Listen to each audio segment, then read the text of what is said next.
ini jadi sesi terakhir untuk hari ke-1.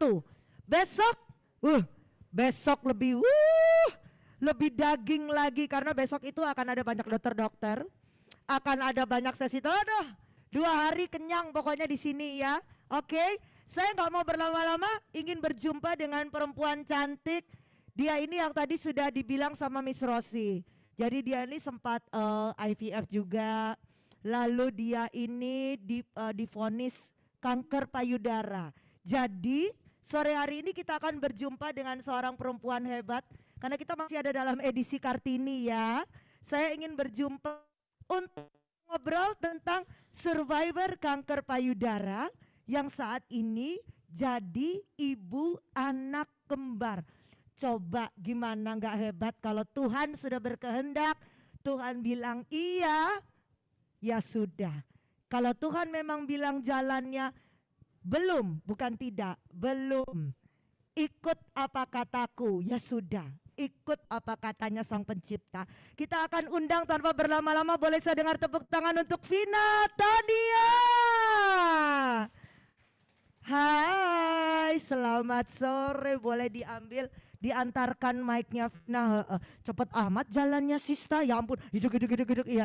Jadi termasuk gercep loh ya. Halo, iya dong, duduk dong. Jangan berdiri, ntar nanti kayak sambutan kalau berdiri. Vina, halo. Halo semuanya, selamat sore.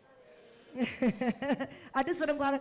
Ini selama ini aku tuh cuma tahu mungkin karena lihat dari profile, lalu kepoin Instagramnya Vina, what Vina eat gitu ya. Dan akhirnya sekarang bisa ketemu. Sebenarnya acara-acara seperti ini secara nggak langsung menguntungkan kita karena apa? Selama ini yang kita lihat profilnya dari media sosial, akhirnya kita bisa lihat orangnya gitu. Itu menyenangkan sekali kan. Akhirnya bisa tatap muka langsung, bahkan mungkin bertanya langsung. Anyway, ngomong-ngomong soal bertanya. Jadi kalau sisters ya, brothers punya pertanyaan, teman-teman punya pertanyaan, pejuang 2 garis, pingin nanya sama Vina, nanya apapun itu seputar perjuangannya Vina, seputar ceritanya dia dan segala macamnya, mungkin pingin dengar apa sih motivasi segala macam, boleh bertanya karena nanti sudah disiapkan hadiah persembahan dari Nutrimax. Hadiahnya adalah multivitamin spesial. Coba bisa nyetok vitamin di rumah Besti. Tahu kan berapa harga multivitamin? Iya, jadi nggak ada lagi deh kita tuh masuk ke toko-toko yang alat toko-toko itu tuh yang ada warna oranye, warna biru. Nggak vitaminnya Kak, sekalian jawab saja. Saya sudah dapat dari talk show, langsung gitu ya. Coba kita ngobrol dulu Vina. Apa kabar? Sehat? Sehat. Oh, pasti dong ya. Vin, ini banyak orang sebenarnya ingin dengar motivasi seorang Vina, cerita seorang Vina. Karena percaya nggak percaya, cerita orang, cerita teman gitu ya, terutama dalam hari ini perempuan. Karena perempuan itu sebenarnya women empowering women. Perempuan itu dilahirkan, diciptakan Tuhan untuk menyemangati perempuan yang lainnya. Ceritanya dia, suka dukanya dia menjadi penyemangat untuk yang lainnya. Begitu, dan itu sebenarnya sebuah afirmasi ke diri bahwa kita tuh gak sendiri menghadapi ini. Ada banyak orang-orang lain yang sama sebenarnya sama kayak kita. Oke, mungkin kita flashback itu kalau boleh tahu dari awal dulu. Kita ngomong kehidupannya seorang Vina ini jadi ibu dari mulai single apa segala macam. Ini kalau boleh tahu dulu memutuskan menikah di usia berapa, lalu berapa tahun yang lalu tuh? Saya dulu menikahnya itu waktu saya usia 27, itu di tahun 2012. 2012. Iya, udah waktu lama itu banget. boleh tahu kesibukan sebagai wanita karir atau gimana? Iya, dulu saya kerja sebagai desainer grafis. Desainer grafis. Iya, dulu sempat kerjanya di Singapura. Sempat sempat Iya, berdiam di Singapura. Ya. Oke. Setelah menikah masih di Singapura itu? Masih, jadi kan saya kan habis menikah kan di sana. Terus kan kalau di Singapura itu kan sibuk kan kerja. Terus kok kayaknya kita kok di sini kok stres ya. Mungkin nggak punya anak tuh gara-gara terlalu capek, terlalu stres. Oke, bicara stres. Level stres, kita bilang level stres. Dari angka 1 sampai 10. 10 paling stres ya berarti ya. 1 tuh yang biasa, 1 sampai 10 waktu di Singapura. Sama suami, sorry waktu itu tinggal di sana juga? Iya, dua-dua. Oke, sama suami. level stresnya waktu hidup di Singapura, bekerja di sana sampai berapa? Kalau aku sih nggak terlalu ya, mungkin kalau aku 5 kali ya, kalau suami itu mungkin bisa sampai 8. Oh my God. Oke, so it's very quite Iya, stressful kalau begitu ya. Oke, perjalanan itu kerjaan dan segala macam di sana. Nah, ini perjalanan ini by the time berjalan ini yang mana dulu? Ini ceritanya kita mulai dari yang mulai divonis, mohon maaf, kanker payudara dulu, lalu ada cerita pernah jadi pejuang Iya. 2 garis. Ya, itu gimana? Ini yang mana dulu? Masih panjang, aku ceritain aja dari awal lah ya. Silahkan, bebas. Iya, Kita jadi akan kan mendengarkan. kita kan married itu tahun 2012, karena aku masih umur 27 ya. Ya memang kita rencana sih nggak mau langsung punya anak, kayak ya nunda setahun lah ya, honeymoon dulu, jalan-jalan dulu. Aku tuh nggak ngerti infertilitas itu apa, aku kira ya semua orang nikah bikin hamil gitu. Sesederhana itu. Sampai dulu tuh awal pakai kondom lah gitu, takut kan. Ya. Nggak mau hamil dulu, nanti kita kan belum jalan-jalan, iya, belum iya, puas, iya. nah gitu. Di planning. Nanti Oke. aja. Nah setelah itu kok mulai ngecek ke dokter, nggak ada masalah, cuman yang dicek aku aja. Oke. Karena nggak tahu, kalau aku kira ya semua pria itu kan sama ya.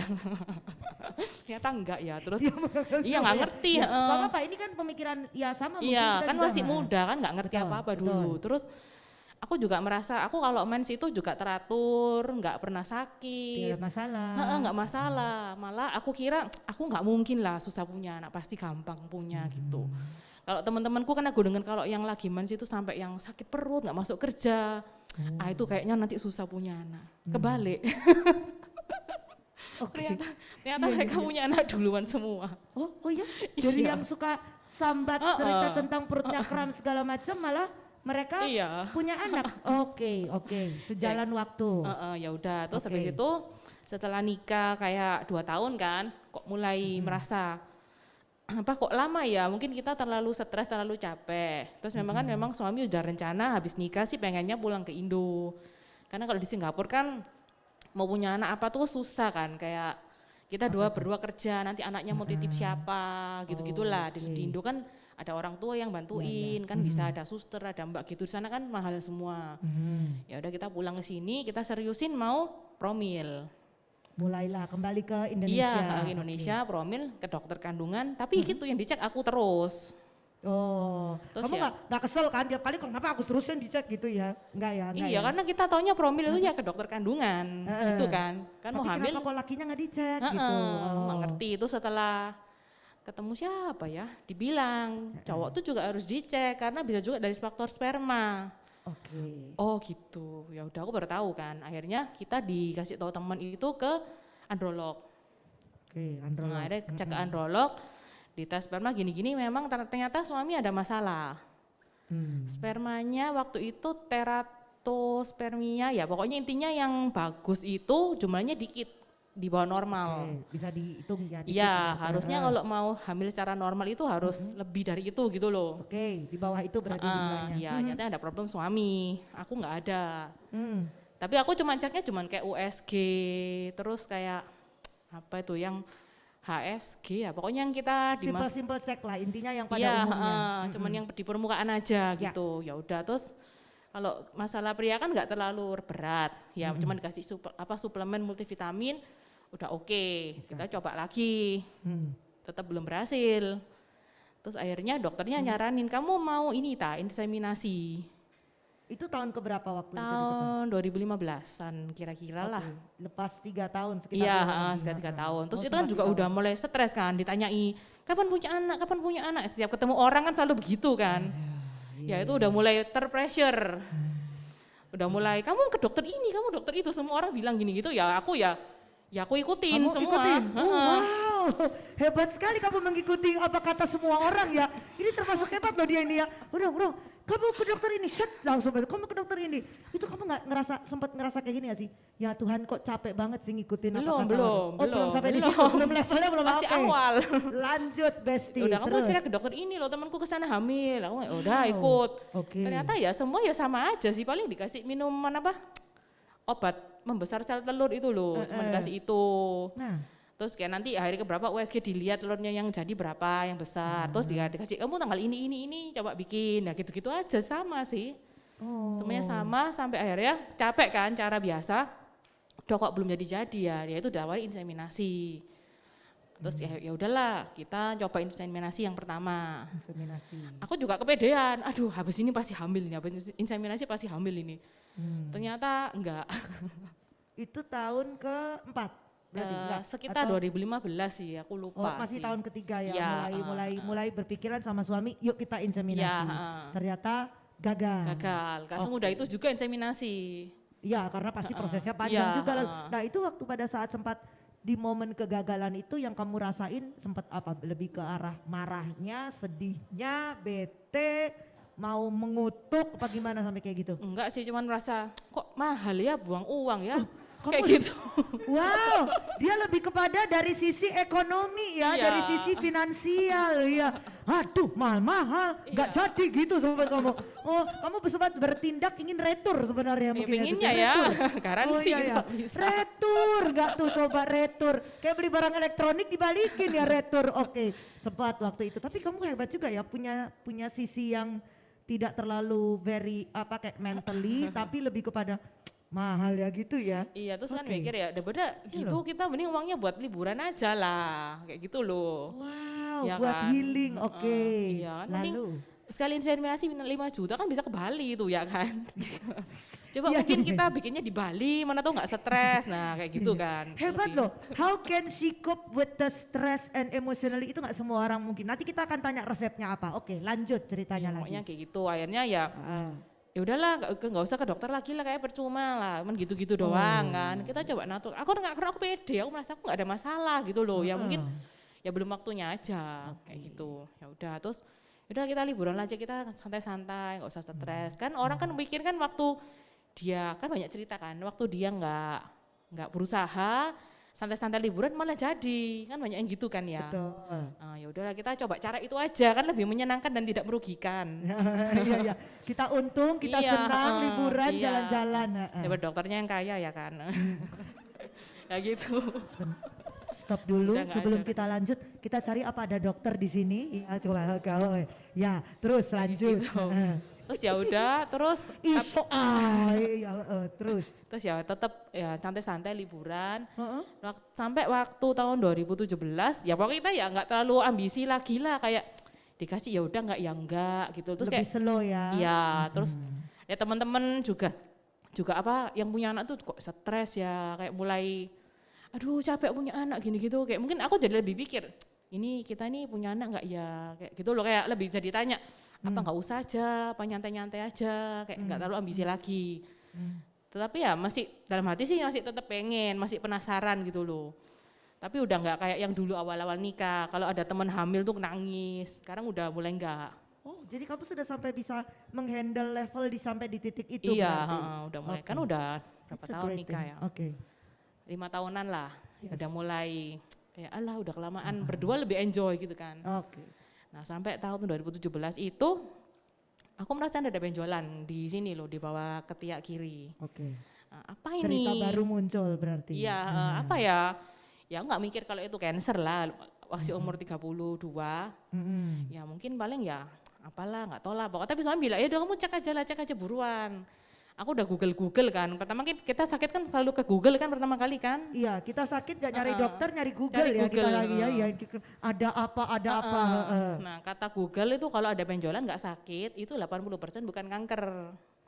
Kata Google. Nah terus aku akhirnya ke dokter USG, iya ini memang ada massa, gak tahu ini jinak atau ganas kita gak tahu kan cuman dari luar kan. Ya harus diambil dulu itu bendanya baru bisa tahu itu apa. Kayak gitu, terus akhirnya kita memutuskan untuk cari second opinion ke Singapura. Balik lagi ke Singapura. Iya balik lagi, cuman kali ini nggak kerja berobat. Ke sana kita kira ya lah paling cek cuman diambil operasi 2 hari pulang kan ya kayak gitu. Ternyata di sana di biopsi kanker stadium 2 dan dokter langsung bilang kamu harus kemo minggu depan. Aku langsung ya kayak gitu ya. Itu ada sound effect-nya di sebelah sana. Sound effect-nya masuk di sana. Iya. Dan yang aku nggak sedih karena aku kena kanker. Aku yang sedih itu kok Tuhan kita ini doanya minta anak kok malah dikasih kanker gitu loh. Aku merasa ya kayak ada agak kecewa sama Tuhan. kok kita minta anak kok Tuhannya kasih yang hal lain gitu loh. Terus ya aku sedihnya di situ sih, kayak Tuhan ini nggak sayang sama aku, gimana kayak gitu loh. Ya wajar lah ya sebagai manusia. Mulailah muncul ya, being judgmental, being ini kenapa, oke. Terus akhirnya kan aku juga bilang ke dokternya kan, karena mau kemo kan, terus kan setelah kemo kan banyak apa katanya kan kesuburan menurun lah, nggak bisa punya anak lah gini gitu kan. Iya. Yang kayak gitu, terus aku bilang, dok saya ini mau punya anak, kita ini lagi tengah-tengah program hamil, aku bisa nggak aku pulang ke Indo dulu, aku mau freeze sel telur aku, gitu-gitu sebelum kemo. Dokternya bilang, itu sebelum kemo? Iya sebelum kemo, nggak bisa, nggak keburu. Dia bilang gitu, harus buruan karena kamu ini kansermu ini tipe yang ganas, kamu harus buruan kemo. Terus dokternya, udah lu gak usah mikirin itu dulu lah, yang penting kamu hidup dulu gitu loh, kamu gak hidup gimana lu mau punya anak ya kan. Jangan pikirin punya anak dulu lah, kamu pikirin kesehatan kamu dulu, kamu sembuh dulu baru nanti itu dipikir nanti. Ya juga ya, aku bilang aku kayak gitu kan. Ya udahlah akhirnya pasrah, akhirnya aku bisa lakuin itu cuman disuntik hormon supaya ovariumnya tuh tidur. Oh wow. Jadi bisa kayak gitu kan, kalau kemo tuh kan dia nyerang semua sel kita yang betul. Yang tubuhnya cepat. Sel kanker diobati, sel-sel lain di dalam tubuh bereaksi. Oke. Jadi makanya kalau kemo kan rambutnya rontok. Betul. Karena rambut itu kan cepat masuk sel yang cepat tumbuh. Iya. Jadi ya sel telur itu juga ovarium. Jadi ditidurin, jadi kayak dibikin menopause sementara gitu. Oh oke. Jadi nggak mens. Jadi kan kayak mungkin orang sudah nggak mens, jadi kan dengan harapan sel kemonya nggak nyerang ke situ. Jadi makanya kenapa dia dibuat tidur? Iya, ya udah cuman itu aja yang bisa dilakuin karena mau diambil sel telur IVF itu nggak keburu. Nggak keburu. Ya kan, karena aku mau simpan sel telur di Singapura juga nggak mungkin, mahal banget. Kayak gitu. Oh ya aku lupa, waktu kita selesai inseminasi itu kan kok tetap belum berhasil. Dokternya, aku nanya dokter itu terus gimana? Dokter bilang ya bayi tabung loh berikutnya. Kamu mau gimana lagi? Kamu udah coba normal inseminasi nggak berhasil. Kamu kalau mau ya bayi tabung. Tuh, makanya kita nggak mau. Enggak aku merasa kayak masih muda kan. Terus bayi tabungnya juga mahal. Terus katanya sakit. Aku takut. Aku males gitu loh. Enggak lah. Belum bisa desperate itu untuk melakukan bayi tabung. Kita coba normal ya, tapi ternyata kena kanker. Ya gitu sih. Oke. Terus akhirnya ya udahlah kita nggak mikirin punya anak sama sekali, fokus ke kesembuhan. Yang penting fokus sembuh dulu. Oke. Setelah sembuh, lalu udah sembuh nih, aku nanya dokter kan, dok ini udah sembuh, udah beres, aku mau program hamil lagi boleh nggak? Dokter bilang ya nggak apa-apa, lakuin aja. Maksudnya kan dulu kan itu kan sempat di pause. Setelah beres kanker, ya itu ya boleh dilanjutin lagi proses hamilnya itu. Nah setelah dari kanker itu ya udah dong, kan aku merasa ya mungkin sel telurku udah tinggal dikit, terlalu ya dulu kan takut kan mau bayi tabung katanya sakit lah disuntik-suntik. Ya setelah kemo ya sudah nggak takut apa-apa lagi gitu kan. Kemo tuh udah paling serem. Ibaratnya itu kemo itu kalau nonton film horor dengan hantu yang terseram ibaratnya gitu ya melihatnya.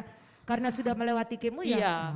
Gitu. Apa itu? Ya oke lah, apa sih sakit apa sih yang lebih berat dari kemo kan. Berarti gitu sempat kan. bayi tabung berarti kalau gitu ya. Akhirnya ngambil. Setelah kemo. Setelah kemo selesai. Oke. Setelah kemo ya udahlah bayi tabung lah. Kayak udah nothing tulus kan. Lagian udah umur berapa tuh? Berapa ya? 34. Oh oke. Udah eligible buat bayi tabung. Udah tua. Dulu masih 20-an kayak sayang kayak gitu-gitu kan. Iya. Ya udah akhirnya memutuskan buat bayi tabung. Yang pertama itu ya udah di Surabaya aja lah, deket-deket aja kan. Ya cuman ke kliniknya iseng sih, cuman mau nanya-nanya gitu loh. Aku ini apa eligible nggak buat bayi tabung? Maksudnya kayak memenuhi syarat nggak? Pernah tahu kayak nggak bisa, kamu mungkin udah jelek nak kemo apa begitu kan, nggak tahu kan, nggak pernah ngecek kan. Ternyata setelah ngecek bilang, oh ya udah bisa langsung mulai besok. Ini saya kasih apa? Kalau mau ya langsung kamu kasih di bawah obat suntik-suntik itu loh. Segitu, hah? Oh ya udahlah, ya udah nggak buang-buang waktu. Jadi benar-benar dadaan. Datang ke klinik langsung dicek langsung oke. Besok hari kedua 2 hari lagi kan langsung mulai suntik gitu. Wow. Ya udah, jadi yang pertama itu memang nggak ada persiapan apa-apa, kayak memang ya kayak random gitu sih. Ke klinik langsung oke, ya udah tuh suntik. Ya, aku juga nggak ngerti ini bakal ngapain ke depannya, bayi tabung itu diapain nggak ngerti ya, pokoknya disuruh dokter apa ikutin aja sambil kayak ya pasrah lah apa kata dokter, aku ikutin. Ya udah, lalu ternyata kan memang AMH aku udah rendah kan karena kena kemo, sel telurku tuh tinggal 0,9-an kayaknya ya. Oh itu berarti menurun, berkurang dia. Nah itu masalahnya aku sebelum kemo nggak pernah cek. Oh. Jadi aku nggak tahu menurun apa memang dari sononya dikit. Jadi karena kamu tidak tahu, Vina tidak tahu awalnya berapa itu Iya, karena tidak ada pengecekan itu. Setelah selesai kemo begitu baru dicek tahu. Iya, Oke. ada dikit. Jadi bayi tabung yang pertama itu aku suntiknya tuh udah dosisnya paling tinggi ya, kayak 4 ampul. Sekali suntik itu 3 juta sehari, 3 juta sehari. Oke. Gitu dulu yang pelit, sekarang udah nggak pelit karena ya udahlah. Ya mau gimana lagi jalannya. Iya, terus udah dosis paling tinggi itu tiap 2 USG cuman ada 2 yang gede. Terus kan kalau nunggu-nunggu kan biasa nanya kan, ngomong-ngomong sama sesama pasien kan. Oh kamu berapa? Aku 8, aku 5. Ya, yang kayak nyesek ini sih. ya, kayak di ruangan ini ya, kayak banyak-banyakan kamu berapa? Kamu berapa gitu ya waktu gitu. itu. Aku cuma Kamu 2. Ya udahlah ya sedih tapi ya mau gimana lagi gitu ya, bersyukur masih ada 2 tapi ya namanya manusia pasti ada irinya kan ya, kadang ya pasti denger yang lain kan lebih nih. Ya Tuhan cuma 2 ini gimana mau jadi ya, ini jadi apa enggak ya, kayak down banget gitu tapi ya udahlah dijalani aja. Karena ketemu 1 orang lagi udah umur 41. Kamu berapa? 1. 1 dia. Iya 1 doang. Oke. Lalu kamu merasa, wow aku 2, iya, ada aku yang 2. 1. Aku masih lebih tinggi, kayak ranking ya. Oke. Ya kayak gitu, gak apa-apa lah 2. Iya. Ada yang 1 kok, kan kita selalu gitu kan, tertawa dari penderitaan orang. Biasa, terus. Ya gitu, ya udah. Lalu ternyata jadi 2, dimasukin 2. Ya. Terus udah pede kan, wah ini kayaknya. Terus yang 8 itu waktu aku ketemu habis opu, habis kan mau dimasukin kan, ketemu dia lagi. Ketemu dia lagi, yang 8. Kamu dapat berapa embrio? 2. Aku tertawa dalam hati, jahat ya. Tuh kan, 8 bisa jadi 2, aku 2 jadi 2, oke lah ya. Gitu. Dia 2 lulus semua, yang tadi 8 lulus 2 gitu. Ya jadi ya banyak ya, bukan tentu jaminan juga lah bakal berkembang. Ya. Tapi ya ini jangan ditiru ya, ini julid yang salah ini. Gak apa-apa, paling tidak yang lain ini memang ingin mendengarkan cerita untuk menjadi inspirasi bagi orang lain. Iya, jadi kalau ada yang cuma 2, gak usah sedih, gak usah sedih. Iya, betul. Gitu Oke, lah. Dari 2 itu semua disuntik. Dimasukin 2, hamil. Lalu yang dimasukin yang 1 tuh kan nggak hamil. Jadi waktu itu kita kan dapat kenalan 3 orang kan. Ya kayak waktu opu bareng, waktu ET bareng. Jadi waktu ambil hasil tuh bareng. Yang 2 orang masuk dulu, nggak ada yang hamil 2. Apa yang beta HCG-nya cuma 1 lah, 1-nya 0 kayak gitu loh. Aduh mati habis ini aku, tapi aku kayak pede gitu. Kayaknya hamil, pede gitu kan. Beneran positif. Tetapi HCG-nya cuman 74, jadi nggak sampai 100. Tapi yang penting positif, ya udah bodo amat lah. Terus ya udah positif, hamil happy kan, hamil gitu. Tapi nggak lama, 5 minggu pendarahan. Oh, di tengah jalan sempat pendarahan. Iya, jadi kayak cuman hamil 10 hari doang. Kayak gitu sih. Ya udahlah ya udah sempat ngerasain hamil kan. Dia waktu itu aku ya stres down sih, kok kayak habis tinggi dijatuhin gitu loh. Sempat kayak gitu juga. Tapi dari situ aku yang sebelumnya tuh ragu, yang mikir kayak kita ini mau punya anak nggak ya, maju mundur nggak ya. Waktu aku hamil tuh juga mikir, oh aku hamil ya, aduh ya ampun habis ini jadi mama ya, ini beneran serius ya, hidupku berubah kayak gitu-gitu loh kan, galau kan. Tapi ternyata waktu keguguran itu malah kayak bikin aku semakin mantep. Aku sedih banget, kayak benar-benar sedih, kayak kehilangan gitu loh. Padahal cuma 10 hari, tapi kayak merasa oh ya ini aku beneran pengen jadi mama, aku pengen punya anak gitu loh. Udah kita coba lagi, aku langsung gitu kan. Iya, langsung coba lagi. Iya langsung memutusin coba lagi. Karena memang gak ada cadangan sel telur, harus mulai dari 0. Iya. Coba lagi, kayak semakin mantep aku mau coba lagi gitu loh. Bukan yang malah kayak down, malah kayak aku merasa apa ya ibaratnya terchallenge untuk aku mau modal. Aku kayak lebih fix, aku lebih mantap, aku pengen punya anak kayak gitu sih. Berarti itu butuh ceritanya kesiapan hati yang lebih matang yang Karena sebelum ini kan aku kan kayak ya udahlah dikasih ya udah, kayak enggak kayak punya anak enggak ya, kayak masih tanda tanya besar gitu loh, kayak enggak ada kepastian gitu loh. Ya udah, terus habis itu jadi mantep. Yang percobaan yang kedua itu kita lebih prepare. Jadi nggak langsung datang ke klinik besok suntik, enggak, lebih kayak nanya-nanya dulu, lebih kayak banyak-banyak belajar. Oke. Gimana ya, kita sempat mau ke Penang segala, mungkin di sana kan mungkin better, tapi naik kanan kiri, akhirnya ketemu sama dokterku yang besok bakalan isi di sini, Dokter Maitra. Ya, ada besok. Iya, ketemu dengan beliau, kita nanya banyak macam, akhirnya kayak lebih detail gitu loh. Terus persiapannya juga disiapin, 3 bulan sebelum mulai program tuh udah disiapin tuh semua faktor dicek lah, masalah kandungan gini gitu kayak semua faktor itu dicek dulu. Jadi misalkan amit-amit sampai gagal, itu kita tahu penyebabnya apa. Dibandingkan dengan yang sebelumnya yang kali ini jauh lebih siap, prepare, Jadi kayak gitu, persiapan itu memang penting sih. Ya memang ada orang yang random datang ke klinik bayi tabung langsung hamil tuh ada, cuman better kalau persiapan karena itu kan juga nggak murah kan. Kalau gagal kan sayang nyesek banget gitu. Lalu dari situ yang kedua ini setelah persiapan gitu, kita kan itu nggak di Surabaya, di Tangerang kan. Yaudah sempat ke Tangerang tuh bolak-balik 2 kali. Yang pertama kan cek histeroskopi, dicek dulu rahimnya oke enggak, jangan-jangan menarik keguguran, mungkin di rahim ada polip lah atau ada apa. Ternyata nggak ada, bersih. Oh ya berarti itu mungkin dari faktor embrionya aja, karena dari faktor aku nggak apa-apa. Ya udah berarti kalau faktor embrio ya kita mutusin mungkin kita mau pakai teknologi yang lebih tinggi. Dulu kan cuma ICSI, kita mau yang IMSI, makanya harus pakai ke Tangerang karena labnya yang ada di sana. Nah ya udahlah ke Tangerang lah, karena kan memang faktornya kan dari sperma kan. Jadi memang teknologi IMSI itu memang dibutuhin. Kayak gitu. Terus kan sel telurnya juga cuma dikit, jadi harus bener-bener dipilih sperma yang terbaik, nggak bisa yang kurang gitu loh. Takutnya kan sayang kan nanti kalau embrionya nggak bagus. Ke Tangerang sampai akhirnya bulan itu kita 2020 bulan Januari. Setelah diambil sel telurnya dapatnya ya sama cuma 3. Tapi ya udahlah. Terus kita juga udah memutusin sih. Ini terakhir kita coba lah. Kalau dikasih ya sudah, nggak dikasih ya sudah kita stop promil lagi, karena ya 1 kan udah habis biaya banyak toh, terus 2 juga udah capek gitu loh, kayak itu kan makan energi, makan waktu kayak gitu sih, emosi juga segala macam terkuras. Ini yang terakhir, jadi aku lebih jalani lebih santai, dan aku juga udah tahu kan habis disuntik kan begini, habis ini begini, udah tahu patternnya, jadi ya lebih santai. Terus di Tangerang juga kan kayak liburan ya, di luar kota ya kan, makan-makan, ke mall, happy. Menjalaninya dengan happy soalnya, Terus nggak ada temen, nggak ada keluarga, nggak ada yang nanya.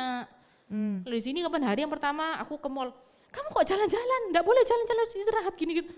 Ya ampun, jadi kayak stres kan. Kayak gitu loh, di sana kan nggak ada yang peduli kan, nggak ada yang tahu. Kali ini memang yang terakhir yang ke Tangerang tuh posisi memang sengaja tidak diberitahukan ke orang-orang, kamu pergi. Yang tahu keluarga. Kayak gitu. Atau mungkin nggak sih mereka memang memberikan sebuah lebih tepatnya distance ya, maksudnya lebih tepatnya kayak keinian untuk dirimu, kelelegaan untuk dirimu untuk lebih fokus. Mungkin jadi mereka juga nggak mau cawe-cawe intervensi baratnya. Mungkin juga dari situ lalu ya udah habis itu kalau di Jakarta tuh nggak disaranin untuk fresh transfer, jadi mending frozen. Jadi embrionya di freeze dulu. Jadi kita juga rahim kita kan istirahat kan, habis suntik-suntik obat segala macem. Itu kita istirahat dulu, disaranin buat balik, kasih jeda 2 bulan. Jadi kita rencana tuh April baru balik lagi, baru dimasukin. Tapi kan corona. Maret kan corona ya. 2020 itu iya, betul. Ya udah loh, mau gimana lagi? Paling enggak kan embrionya udah di freezer, aman lah. Ya kita lihatlah gimana. Terus ya kita ya sambil ya tetap ya nggak berharap gitu loh, kayak ya udah jalan, kan nggak tahu corona juga sampai kapan. Terus ternyata setelah bulan November kan udah mulai kayak menurun kan, udah mulai kayak mendingan, udah vaksin belum ada. Aku sempat itu galau, nunggu vaksin corona ya, vaksin dulu. Kan kalau sampai hamil kena corona kan nggak lucu kan ya. Takutnya. Tapi vaksin kayak nggak ada kabar, kayak lama. Terus akhirnya ya udahlah, bulan November itu kita mutusin buat lanjutin embryo transfer. Kita naik mobil, karena kan naik pesawat kan takut corona. Terus setelah dari pengalaman yang pertama dulu, kalau kita naik pesawat di sananya tuh Grabnya mahal, enak naik mobil. Ya. Kayak gitulah, jadi bisa leluasa keliling. Masih sempat menghitung budget ya teman-teman, luar biasa Vina nih. Iya, karena itu ya bayi tabung ini kan mahal banget ya, jadi kita harus Iya, iya. benar-benar kalkulit gitulah. Siap. Hmm. Oke. Yaudah yang kedua jadi lebih enjoy, lebih santai. Terus dimasukin dua-duanya. Ternyata jadi dua-duanya. Wow. Gitu sih, terus oh dokter tuh kalau masukin 1 apa 2 ya. Terus aku sempat nanya sama dokternya. Kalau menurut dokternya sih ya kamu udah umur 35. Kamu kalau masukin 1 ya satunya lagi kamu nunggu lagi, kamu umur berapa? Oke. Tuaan. Jadi dari versi dokter kita masukkan aja 2. Iya. Kalau kamu masuk 1 takutnya kamu nanti kerja lagi, gini lagi, begini lagi, ngulang lagi. Sekalian aja 2. Hebat itu dokter, langsung 2-2 jadi. Iya. Masukin dua-duanya. Terus aku juga aku kira kalau dimasukin 2 kan chance-nya kan mungkin jadi 1 kan oke ya. Ada betul, ada kemungkinan. Ya, ternyata jadi 2-2 ya dapat jackpot. Undiannya 2 berarti. Iya, Oke. Kita merentang sekian masa itu ya. Cerita Vina, kanker payudara dan segala macamnya. Aku cuma ingin bertanya, what did you feel at that time waktu kamu sebenarnya jujur dalam hati. Itu kan kayak ibarat Tuhan itu, pencipta itu membuat hidupmu berada dalam roller coaster. Percaya nggak? Roller coasternya itu bisa bukan yang edek, ya sudah siap. Nah gini, enggak. Tuhan tuh kayak gini. Gitu-gitu. Ya, itu aku nggak tahu. Ini dari kita rentang sekian, nanti kalau kita balik lagi cerita tentang teknis-teknis ya, karena aku yakin semua pejuang 2 garis yang duduk di sini dan juga yang nonton di Zoom pasti sudah sangat paham kalau kita bicara teknis. Mau ke dokter siapapun, di klinik manapun, Indonesia, luar negeri, sebenarnya aku yakin bukan itu esensi seorang Miss Rossi dan Ken menuju 2 garis mengundang Vina, tapi melainkan kita pingin dengar dari mulut seorang Vina. What's the recipe? Resepnya, emotionally terutama, mentally. How can you cope with all those things? Gimana gitu? Kamu sempet gak sih pasti nangis lah. Terus kemana kamu bercerita? Kemana kamu curhatnya kayak gitu-gitu? Kalau aku sih jujur, aku kan memang kan dekat sama Tuhan kan. Jadi ya yang ngasih aku kekuatan tuh sebenarnya dari Tuhan sih. Kalau dari teman-teman itu ya gitu-gitulah, kayak aku merasa kamu tuh nggak ngerti yang aku rasain, karena teman-temanku banyak kan tuh kayak nggak ada yang masalah kayak aku kan, semuanya kayak nikah bulan depan hamil kayak gitu semua gitu. Jadi loh. Sebenarnya di masa itu kamu nggak punya role atau nggak punya ada teman seperjuangan yang penderitaannya sama seperti kamu. Nggak ada zaman itu. Wah itu gokil sih. Iya. Itu nggak. Oke, dari ini sorry bukan kenapa, karena kita orang Indonesia. Iya. Pasti yang dicari ujung-ujungnya hidup dengan orang tua atau mertua. Iya. Sorry ya, dengan keluar. Nah itu gimana waktu itu? Circle keluarga gimana? Kalau dari keluarga sih nggak terlalu sampai yang nero-nero gitu loh, karena mereka juga ngerti ya kita ini bukan yang nggak usaha, kita ini usaha, memang ya belum dikasih aja. Justru orang luar itu yang nggak ngerti usaha kita kan, yang suka ngejudge kan. Kalau keluarga kan ngerti kita ngapain, kayak gitu kan. Aku selalu ceritakan ke mereka. Justru orang luar kan yang nggak ngerti, kadang-kadang kayak ketemu di mall, hei apa kabar, kamu kok belum hamil lah, padahal itu kita baru santai aspek negatif gitu loh kan, mereka nggak ngerti kan perasaan kita tuh gimana. Betul. Ya itu sih yang kadang aku sampai yang nangis gitu, kayak oh ya belum lama, apalagi ketemu temen yang baru married terus udah hamil gitu kan, kadang ya itu sedih. Iya itu sedih banget. Kalau kita mau bandingkan tingkat kesedihan dan stres, pain of level of pain, sedih, stres, waktu di kemo ketahuan divonis kanker payudara sama waktu IVF dan nggak berhasil, nggak bisa hamil, lebih inian yang mana? Lebih susah, nggak bisa hamil lah. Gitu ya.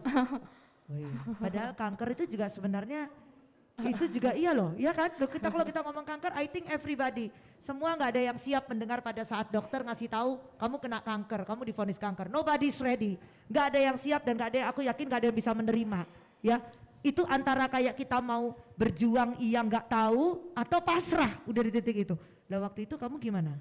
Karena waktu itu aku kan ketahuannya masih stadium 2 dan dokter memang stadium 2 itu udah ganas kali Nek. Ya, tapi masih awal lah, masih awal lah. Udah ganas Nek. Iya, udah lumayan. Terus aku juga dokternya juga kayak pede gitu loh. Oh kamu masih stadium 2 masih oke. Jadi kayak belum terlalu nyebar kemana-mana. So Vina, menurutmu afirmasi dari dokter, ini kita bicara Iya.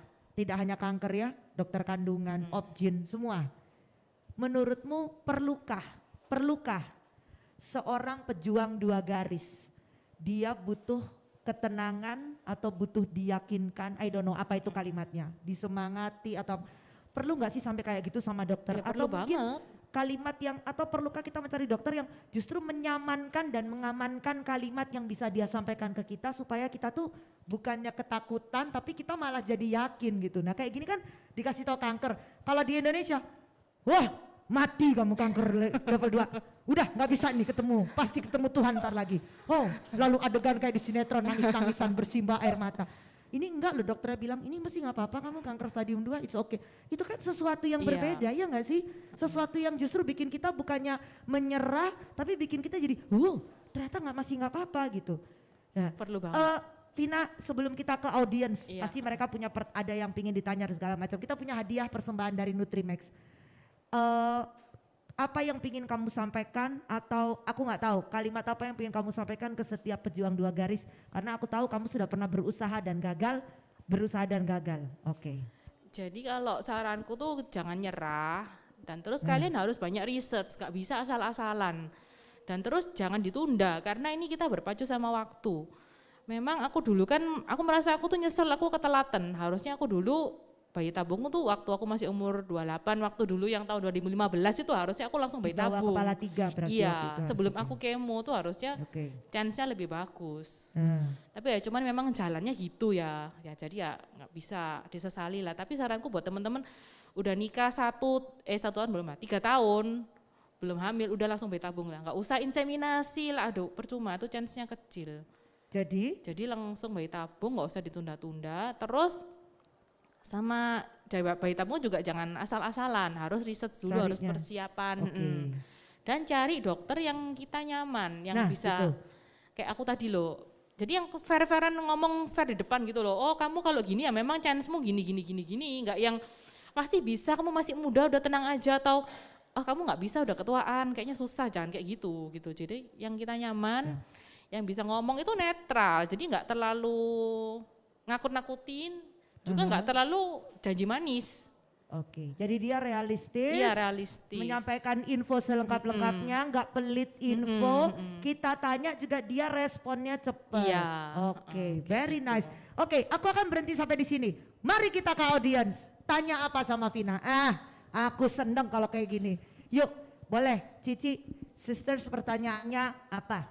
Nama saya Siska. Ya, saya mau tanya, ada kemungkinan nggak Vina waktu divonis kanker payudara itu gara-gara suntik hormonnya Insem. Terus yang kedua, boleh sharing persiapannya tadi yang soal IVF tadi kan sebelumnya harus ada persiapan. Nah persiapannya itu apa aja? Apakah mungkin dari makanan atau dari apa gitu yang 3 bulan persiapan? Sedetail apa persiapannya untuk itu? Terima kasih. Iya, thank you Sister Siska. Oke, Vina. Halo Siska. Ya, jadi aku jawab yang pertama itu. Ada korelasi. Aku juga mikir gitu, jangan-jangan aku kebanyakan minum obat hormon ini jadi kanker kan. Aku nanya ke dokternya, enggak, obat yang kamu minum itu kan dijual umum kan, mereknya nggak salah Dipten itu loh. Itu dosisnya sangat rendah sekali, itu nggak mungkin bikin kamu jadi kanker. Aku mikir itu juga, gara-gara itu enggak. Lalu ternyata kankerku tuh tipenya bukan yang hormonal. Jadi nggak ada obat hormonnya, jadi dia nggak dipicu sama hormon tubuhnya. Jadi tidak ada hubungannya. Lalu yang kedua persiapan itu, kalau aku dulu tuh kan memang karena AMH aku kan udah rendah, jadi aku disuruh minum DHEA, vitamin DHEA, sama minum vitamin D, sama sebenarnya olahraga juga disaranin, tapi memang karena aku udah olahraga, jadi ya udah tetap dilanjutin aja, sama akupuntur. Kalau makan sih nggak ada yang terlalu pantangan gimana, cuma memang disarankan kamu ya makan yang lebih sehat, yang banyak protein kayak gitu. Tapi nggak harus sampai terlalu strict pantangan apa enggak, yang penting ya gizinya kamu perhatiin lah, jangan makan Indomie kayak gitu, lebih yang banyak protein, seimbang aja lah, pokoknya semua seimbang kayak gitu sih. Itu aja sih persiapannya. Memang Indomie itu lakunat ya, lakunat. Bahkan aromanya tuh nggak tahu dikasih apa sih. Kita nyium dari jauh 1 kilometer bisa kecium loh. Ya ampun, ya jadi intinya kita yang selektif sendiri sama Iya. makanan, apa yang kita kasih, nggak usah terlalu strict, santai aja. Malah kadang-kadang kita terlalu ngitung, Iya. terlalu fokus. Oh, stres. Tuh, dia ngomong loh bukan saya, stres katanya gitu. Oke, Siska, semoga terjawab ya sister. Oke, ada satu hadiah boleh disiapin dulu buat Siska. Oke, pertanyaan lagi boleh? Silakan Besti. Sayap sini dulu Besti ya, abis itu kesana dulu. Silakan sister. Aku seneng deh kalau kayak gini lebih banyak nanya-nanya, jadi kayak sharing gitu loh. Kita nggak kayak acara di talk show TV-TV. Silakan sister. Selamat sore, nama saya Rizka. Sebenarnya sebelumnya saya mau tanya, kan pasti dalam menjalani kehidupan yang roller coaster tadi, Betul. nggak lepas dari konflik-konflik dengan pasangan ya, Mbak. Nah, itu gimana Langsung tips sumuk saya. Agak sumuk langsung. tipsnya untuk membangun support system yang solid sama suami gitu. Masuk. Terima kasih. Penataan bahasa yang luar biasa. Tadi saya lagi nunggu. Bagaimana menciptakan support system yang bisa berkolaborasi. Susah mah deh pertanyaannya. Iya. Padahal sebenarnya sih maksudnya gimana sih jaga biar pasangannya tuh sama ya nggak berantem, rukun. Ini kan kadang-kadang ya gitu gimana. Jadi sebenarnya kalau suamiku tuh santai ya, dia kayak dikasih anak ya sudah, enggak ya sudah. Katanya punya anak tuh ya kayak apa ya, kayak giveaway. Kamu nggak menang ya dapet, nggak menang ya sudah, belum beruntung kayak gitu loh. Suaminya tipe-tipe pengikut undian ya. Suami tipe-tipe pengikut undian. Anak itu adalah giveaway. Iya, ya memang kan ya. Ya kan sama kayak kalau kita undian ya, spin off wheel lah namanya nggak ada, ya udah nggak dapet berarti. Kalau pas wow dapat mobil lah kayak gitu ya. Hebat ya. Itu gimana sih caranya suaminya bisa kepake ini pemikiran giveaway gitu tuh gimana ya? Enggak tahu ya, itu dari sononya. Udah dari sononya. Jadi memang dia yang santai. Jadi yang memang lebih pengen punya anak tuh aku. Oke. Tapi memang Yang dia lebih ngebet sebenarnya ya, dirimu. karena yang diteror kan kita kan ya. Mm-mm. Kayak gitu loh. Orang mana pernah nanya ke cowok, "Oh, kamu kok belum punya anak? Kok kamu belum hamil?" Enggak ada kan ya. Oke, semisal pasti ada dong penanya-penanya yang Ya seperti mungkin itu di ada, tapi sekitarmu. cowok kan enggak baperan. Oh iya, nah itu kamu yang di situ kamu kan agak emosi mungkin yang ngegas gitu ya, ingin rasanya gitu, gitu. Itu waktu itu suamimu, nah dia ngapain? Dia nampar orang yang nanya, Yang A, enggak lah. B, nah, itu atau suamimu langsung bilang bahwa tenang, anak itu adalah giveaway, nah itu waktu itu suami gimana? Lebih ngasih tahu ke temen atau gimana? Suamiku tuh orangnya flat, jadi dia ya udah loh, ya belum dapet ya gimana, ya doa, ya gitu doang. Suami kamu udah kayak TV ya, flat ya. Kewalesan ini suaminya nggak tahu deh, heran ya bisa begini. Oh, tapi pastilah ada satu saat dimana suami pernah nggak sih suami cerita, I don't know, sharing ke kamu, dia juga tertekan mungkin tentang keluarganya atau enggak juga malahan? Dia lebih mikir gini, karena aku sebenarnya, kamu sebenarnya mau punya anak enggak sih? Dia bilang, ya dia pengen, sekarang sih dia bilang jujur aku nggak biasa, dikasih iya enggak, dikasih oke enggak, dikasih ya nggak apa-apa. Cuman dia takut nanti kalau udah tua, itu nyesel. Oke. Jadi dia takut di sananya, karena nanti waktu kita tua kita nggak punya siapa-siapa loh. Pemikiran seperti itu ya. Lebih ke yang situ. mungkin Jadi ya dia bilang ya udah kita coba, nggak ada salahnya. Paling nggak kalau kita udah nyoba nggak dikasih, ya kita kan nggak nyesel. Oh kita udah Oke. nyoba kok, memang belum dapet. Betul, sisters, ini dari cerita Vina, tolong jangan ada yang disesali di dalam hidup ya. Nanti saya takut gara-gara dengar cerita Vina langsung suaminya pingin diretur ya. Retur suami, tuker yang lain jangan, nggak bisa ya. Itu sudah dari Tuhan. Mungkin Vina bisa kasih sedikit, I don't know, semangat kek, motivasi kek, atau apa buat mungkin di sini sister-sister yang suaminya kan nggak seperti suamimu ya Besti gitu. Nah itu gimana dong, I don't know, how can you discuss? Menurutku kan setelah aku sekarang kan punya anak, kan aku tahu kan memang kalau suami-suami itu nggak bisa terlalu diandalkan buat mengasuh anak seperti kita para wanita. Jadi kalau memang kita mau promil itu harus dua-duanya, harus suami oke, istri oke, jangan kita doang yang ngebet, suami ogah-ogahan tuh enggak, jangan nanti ke depannya waktu kita punya anak apa-apa tuh tambah pusing. Oke. Tambah Jadi besar masalahnya. ibaratnya ini adalah kerja kelompok, Iya. tim berdua, Iya. ya. Jadi nggak bisa satu orang aja. Nah gitu. Jadi ya ini itikadnya siapa? Itikat kamu dan aku. Ya mari kita coba. Iya. Gitu. Oke. Riz, terjawab ya sister. Oke. Ingat jangan retur suami ya. Jangan retur suami. Oke. Ada pertanyaan. Oh dari sayap sana. Cowok. Aduh aku belum dapet cowok dari tadi pagi. Brothers. Silakan mau nanya apa pertanyaannya. Jangan tersinggung loh. Gak boleh tersinggung loh suami-suami loh ya. Nama dan pertanyaannya yuk. Nama Doni, mau tanya. Iya. Tadi kan Miss Vina bilang pernah gagal ya Gagal. untuk program IVF pertama. Betul. Nah itu kan sampai ada keputusasaan ya, ibaratnya kok ibaratnya Tuhan ini kok nggak sayang, kayak sampai seperti itu. Yang saya begitu juga dengan saya dan istri. Yang saya mau tanyakan, gimana caranya Miss Vina ini untuk mengembalikan kepercayaan untuk supaya bangkit, maksudnya bangkit supaya Coba lagi. ya tetap semangat untuk program ini. Karena kan pasti dengan kegagalan pasti akan ada keterpurukan seperti itu. Gitu aja, makasih. Bangkit dari keterpurukan dan coba lagi. Ya, kayak giveaway itu tadi ya. Gimana Vin? Kalau dari kita dulu ya sempat gagal, sempat down kan. Cuman ya memang yang pertama itu soalnya memang ada banyak pertanyaan yang aku nggak tahu jawabannya gitu. Jadi kayak gimana tuh? Aku nggak ngerti. kayak nggak jelas, kayak memang dari kliniknya sendiri kayak kurang transparan. Jadi kayak banyak Di proses yang pertama yang gagal itu. Jadi aku kayak bikin aku penasaran, pengen coba lagi tapi dengan tempat yang lebih better, jadi semuanya tuh lebih baik gitu loh aku. Sorry, berarti ini berpindah tempat ya? Pindah Tidak tempat. Beda klinik berarti Beda ya? klinik. Oke.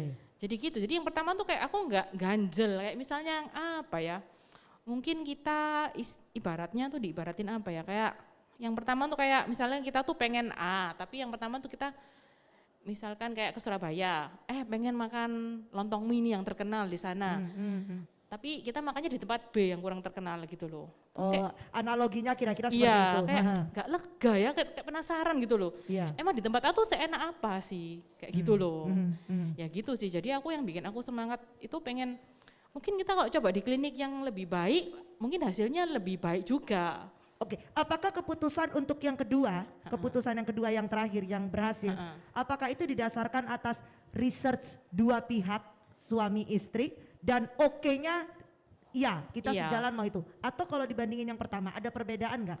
Mungkin yang Perbedaan. klinik pertama enggak gitu, salah satu tuh ada yang nggak serk ibaratnya kayak gitu, sempet nggak kayak gitu? Yang pertama itu suamiku kayak asal ikut-ikut aja pasrah. Nah mungkin bisa jadi dari situ. Yang kedua tuh benar-benar kita ketemu dokternya berdua, kita nanya dua-duanya dia oke, aku oke. Kadang kan yang kedua ini kan di luar kota kan, dan kita kan harus dua-dua ke sana kan, dia harus cuti dari kerjaan, harus nemeni aku karena itu kan berdua, nggak bisa kalau aku sendiri disuruh ke sana. Memang dia nggak ngapa-ngapain kan, cowok nggak ngapa-ngapain, cuman nanti waktu kita opu aja baru dia kan cuman diambil sperma kan, cuman simple, harusnya kan nggak perlu stay seminggu, dia kan bisa cuman datang waktu saat itu aja. Tapi aku nggak mau, ini kan kita bareng ya, ayo dong barengan, dan dia mau, dia sepakat, dia mau cuti nemeni aku di sana kayak gitu Oke, sih. seniat itu ya. Iya, kalau yang pertama itu lebih sering aku sendirian karena kan deket lah, udah lu nyetir sendiri. Oh. Alah kamu di sana ngantri 3 jam cuman buat suntik, udah lu nyetir sendiri bisa kayak gitu loh. Oh. Karena deket itu. Jadi memang harus komit dua belah pihak untuk mau mencoba sama-sama ya. Iya. Keteguhan hati itu ya. Oke. Semoga terjawab ya brothers. Emang butuh dua belah pihak saling kerjasama. Asik. Semoga sukses, asik. Nanti kalau beneran berhasil ada doaku loh di situ. Loh iya, ada doaku dan ada doa Vina berarti di situ. Oke, mungkin satu pertanyaan lagi. Ada berapa orang yang angkat tangan tadi? Ada 2, nggak apa-apa. Oke, nggak apa-apa. Oh iya, terakhir ya hadiah. Oh terakhir, hadiahnya ada berapa? Ini terakhir. Oh ya ampun, yang ini gak ada hadiahnya, apa-apa ya Besti ya, it's okay, gak apa-apa katanya, emang pingin nanya, it's okay, oke. Yuk, kenapa Kak Sisters mau nanya apa, kamu penasaran pasti ya. Oke, oh mic-nya mati, kakak boleh dibantu? Udah, oke. Tes. Ya, Gimana? Kak, saya mau nanya, udah tahu namanya ya tadi, Anjar Anita tadi. Kamu terlihat ikut seru sekali tadi menyimak aku Iya, mengamati. soalnya itu seru banget dan pengalamannya tuh bakal bisa tak sharing ke teman-teman yang lain yang juga lagi program gitu loh. Pasti. Gitu Kak. Sebelumnya mau nanya dulu yang waktu habis IVF yang kedua dan positif hamil. Ya. Nah kan kita itu pernah ada kekhawatiran, aduh nanti olahraga nanti gogrok atau persiapannya itu gimana ya setelah Gogro, ya. hamil yang kedua itu. Ya itu persiapannya kayak gimana, olahraganya, makannya atau dibikin santai aja kayak gitu sih. Cuma tanya itu. Lebih slow, nggak ngoyo atau gimana? Oke, Yang itu setelah aja? hamil ya, setelah Oke, hamil ya. nah. Makasih Kak. Nih. Setelah hamil ya. Setelah pada saat hamil kan yang pertama kan takut apa luruh apa segala macam, yang kedua. Nah ini lebih apa? Lebih slow, nggak olahraga, santai olahraganya apa? Jadi kan setelah yang aku pertama keguguran itu kan kan mama Pasti kamu bandingin dong, iya bandingin. kan mama kan pasti gara-gara kamu kemarin makan penyetan itu loh keguguran. Pasti gara-gara Iya, sambelnya. iya. Apa hubungannya? Pasti gitulah, pasti ada yang cari kambing hitam. Kamu sih itu kan memang kemarinnya aku ke Pasar Atom kan, Oh, iya. besoknya pendarahan. Oh. Gara-gara kamu sih ke Pasar Atom, jangan Pasti kayak kamu gitu. ke pasar, oh ya kasihan tuh Ya. pasar Atom gak ngerti apa-apa disalah-salahin ya. Makanya aku kan nggak terima kan, aku research, aku googling, karena Oke. kalau keguguran itu nggak ada hubungannya sama apa-apa, itu ya kayak seleksi alam, itu terjadi secara natural. Nggak ada hal apapun yang kita bisa lakukan buat mencegah itu, karena memang embrionya ya nggak berkembang. Terus kan waktu itu kan aku juga di rumah kan naik turun tangga gitu-gitu loh. Aku juga parno sendiri, iya apa gara-gara aku ini nggak Ya, jaga. itu. Apa karena gara-gara netronya ternyata juga tidak ada. Enggak, menurut Google kayak gitu. Iya. Menurut Google ya, tapi ya aku percaya Google karena aku cari pembenaran. Terus setelah hamil yang kedua ini Kitab pun sucinya Google kayaknya Bang juga dia nih. Ha, terus. terus kayak hamil yang kedua ini, Nah, ini? karena aku udah tahu kan nggak ada hubungannya kok, ya udah bodo amat, jadi aku ya santai-santai, cuman ya memang nggak terlalu capek, tapi memang aku setiap hari naik turun tangga karena kamarku di atas, kalau aku nggak Jadi naik tidak turun ada yang berubah sebenarnya iya nggak ya. ada berubah sama aja, memang yang dulu ya memang belum waktunya. Itu lagi balik terakhir. Ini tidak bisa ditawar, belum waktunya. Belum Ini waktunya. nggak ada lagi, nggak bisa ditawar kalau ini. Belum waktunya. Titik, nggak ada komanya. Oke. Terjawab ya Besti. Jawab. Oke, kita masih ada waktu atau bagaimana? Ini ada, sudah. Aduh Vina, seru banget ya ngobrol gini. Nanti mungkin bisa follow Instagramnya What Vina Eat. Masih tetap kan Instagramnya sama. Kalau mau tanya sama Vina lebih detail, silakan DM dia Iya, aja. DM Boleh diganggu via DM? Boleh. Boleh diganggu. Vina, for the last of today, kamu pingin ngomong apa buat semua pejuang dua garis, baik yang nonton via Zoom ataupun yang datang di sini? Saranku jangan nyerah, tetap berjuang. Memang kita nggak tahu kapan waktu Tuhan, tapi setelah kita punya anak tuh beneran happy sih. Bener-bener anak itu kayak kayak ngubah hidup sih, kayak beneran kayak nggak percaya. Kayak semua perjuangan tuh kayak worth it gitu. Oke. Jadi jangan nyerah. Jangan pernah menyerah. Itu juga nggak ada penawarnya ya. Jadi jangan pernah menyerah. Vina, terima kasih. Boleh tepuk tangan yang luar biasa untuk Vina, Tania. Salam buat dua orang hebat di rumah. Ya, kalau salam buat suami jangan, nggak boleh ya suaminya Vina. Oke, sukses terus, tetap terus menginspirasi ya. Sampai kita berjumpa lagi. Dan yang pasti sekali lagi luar biasa Vina, thank you. Sukses selalu. Jangan lupa sisters, brothers, besok kita masih ada lagi di hari kedua talk show-nya ya Miss Rosi ya. Dengan itu salah satunya ada dokternya Vina juga ternyata besok ya kan akan tampil. Jadi kalau besok mau balik lagi, mau misalkan kepikiran pingin datang besok, masih boleh nggak sih Miss Rosi beli tiketnya? Boleh Besti, besok ternyata masih kosong, mau beli tiket langsung on the spot datang ke sini silakan, karena percaya nggak percaya ini orang-orang pulang sudah kayak pulang kondangan ya, kayak pulkam. Itu bawa tas banyak banget, nggak tahu ngapa isinya apa aja, ya ampun ya Tuhanku. Jadi have fun, booth masih tetap terbuka kalau mau jalan-jalan, kalau mau mampir-mampir ke sponsor-sponsor kita. Ada 17 sponsor luar biasa yang ikut berpartisipasi. Sampai jumpa besok di hari kedua. Have a great weekend, stay safe. Selamat berpuasa dan selamat berbuka puasa. Sukses, aku doain brocol semuanya. Amin ya, amin. Ingat ada doa aku di situ. Sukses semuanya. Vina, terima kasih.